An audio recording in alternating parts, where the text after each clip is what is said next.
Man as'adun nas, siapakah orang yang paling bahagia? Orang yang paling bahagia adalah man as'adan nas, orang yang mampu membahagiakan orang lain. Itulah orang yang paling bahagia. Ada kebahagiaan ketika melihat wajah orang lain tersenyum saat kita mampu membahagiakan orang lain. Bapak Ibu yang dimuliakan Allah Subhanahu wa taala. Paling minim kebahagiaan adalah idkhalus surur fi qulubil mu'minin, mampu menyenangkan hati orang lain.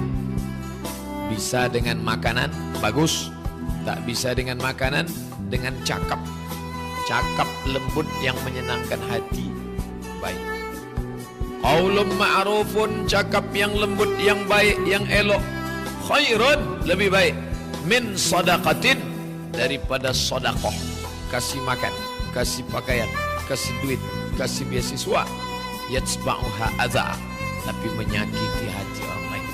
Disekolahkan dia sampai selesai S1, sarjana, tapi setelah itu diungkit-ungkit, dibangkit-bangkit. Kalau bukan karena saya dulu, sudah di gelandangan di Pekanbaru. Sakit hati dia. Maka paling tidak sanggup menyekolahkan, sekolahkan. Sanggup belikan baju, belikan. Sanggup beri makan, berikan. Tak sanggup, kata-kata yang menyenangkan hati jadilah. Pak Ustadz, di mana letak kebahagiaan itu Pak Ustadz? Saya dulu katanya nantilah bahagia kalau sudah selesai kuliah. Waktu kuliah ini susah. Setelah selesai kuliah kata orang bahagia, malah makin susah. Nganggur belum kerja. Katanya nanti kalau sudah lulus PNS bahagia. Setelah lulus tak merasakan kebahagia, belum dapat jodoh. Katanya kalau sudah nikah nanti bahagia. Ditanya-tanya orang, sudah hamil istrinya? Sudah punya anak. Katanya nanti kalau sudah punya anak bahagia. Malah sekarang saya tak.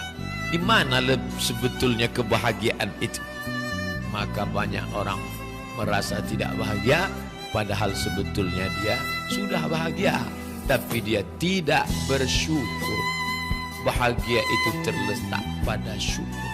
Maka siapa yang bersyukur, dialah orang yang paling bahagia. Jadi banyak orang merasa tak bahagia, tapi sebenarnya dia bahagia. Siapa yang melihat dia bahagia? Orang lain melihat dia bahagia. Kata Nabi, min sa'adatil mar'i, di antara kebahagiaanmu adalah al-jarus salih, orang yang baik-baik. Beruntung betuah kata orang Melayu, mendapat kawan yang baik-baik.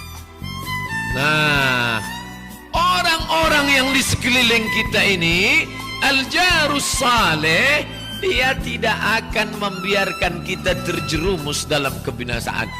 Kalau nampaknya kita agak menyalah, nampaknya kita agak terpeleset, diluruskannya kita balik.